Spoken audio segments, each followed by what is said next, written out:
अस्सलाम वालेकुम वरहमतुल्लाहि वबरकातुहू औज़ु बिल्लाहि मिनश शैतानिर रजीम बिस्मिल्लाहिर रहमानिर रहीम శాపగ్రస్తులైన సైతాను బారి నుంచి సృష్టికర్త అయిన అల్లాహ్కు రక్షణని అల్లాహ్కు సహాయాన్ని రక్షణ వేడుకుంటూ ఉన్నాను. ఆమీన్. అల్లాహ్ ప్రవక్త ముహమ్మద్ సల్లల్లాహు అలైహి వసల్లం గారిపైన శాంతి సేవకాలు కురిపించండి వల్ల ఆమీన్.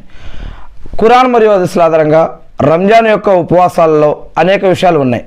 వీటి యొక్క శుభాలను కనుక ముందుగా మనం పొందాలి అంటే ముందుగా అసలు ఈ యొక్క రంజాన్ ఉపవాసానికి ఒక 4 విషయాలు అవసరం ఎక్కువగా.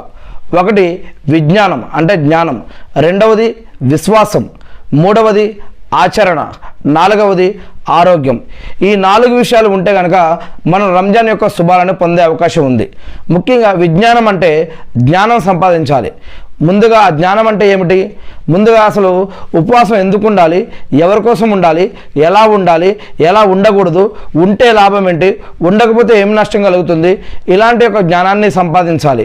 మరియు అసలు ముందుగా ఈ యొక్క దేవుడికి అసలు ఉపవాసం ఎందుకు ఉండాలి, మరి ఆ దేవుడిని ఎలా గుర్తించాలి అనేది ఈ యొక్క విషయం కలిగినటువంటి జ్ఞానం ఏదైతే ఉందో ముందుగా ఈ యొక్క జ్ఞానాన్ని సంపాదించాలి.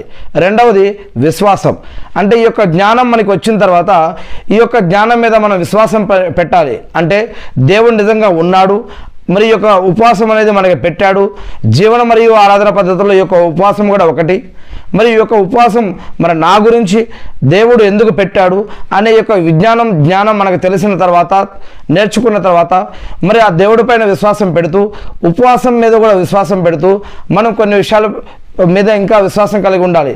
దేవుని పైన మరియు ఆయన ఇచ్చిన గ్రంథం పైన, ప్రవక్తల పైన, దూతల పైన మరియు ఉపవాసం పైన కూడా విశ్వాసం పెడుతూ ఆ విశ్వాసాన్ని తోటి దేవుని పట్ల భయం, భక్తి, గౌరవ, మర్యాదతోటి మనం ఈ యొక్క జ్ఞానం ద్వారా ఈ యొక్క వీటి ద్వారా ఈ యొక్క ఉపవాసాన్ని మనం ప్రారంభించాలి. అదేవిధంగా మరి విశ్వాసం, జ్ఞానం మరియు విశ్వాసం జ్ఞానం తర్వాత మూడవది ఆచరణ మరియు నాలుగవది ఆరోగ్యం కూడా కలిగి ఉండాలి. అందుకే ఆరోగ్యాన్ని కూడా కాపాడుకోవాలి. మరి ఆరాధన మంచిగా చేయాలంటే ఆరోగ్యంతో ఉండడం కోసం ప్రయత్నించాలి. చెడు అలవాట్లు, చెడు పద్ధతులు మరియు అక్రమం, అన్యాయం జోలికి వెళ్ళకూడదు. సరైన పద్ధతుల్లో జీవించడం కోసం ప్రయత్నించాలి. మరి ఆచరణ అంటే రంజాన్లో కొన్ని ఆచరణలు ఉన్నాయి. ఉపవాసం అంటే మరి అన్నం, నీళ్లు వీటికి ఉదయం సూర్యోదయం నుంచి సూర్యుడు అస్తమించే వరకు కూడా ఆహారానికి, నీళ్ళకి దూరంగా ఉండాలి. మరియు నెలవంక కనిపించేటప్పటి నుంచి మళ్ళీ అమావాస్య వచ్చి మళ్ళీ నెలవంక కనిపించేంతవరకు నెల మొత్తం కూడా ఉపవాసం పాటించాలి. మరియు ఉదయం సూర్యుడు ఉదయించేటప్పటి నుంచి సాయంత్రం అస్తమించే వరకు కూడా మరి అన్నానికి, నీళ్ళకి, ఇతర నోటుల్లో నుంచి ఆ కడుపులకి ఏదైతే పంపించేటటువంటి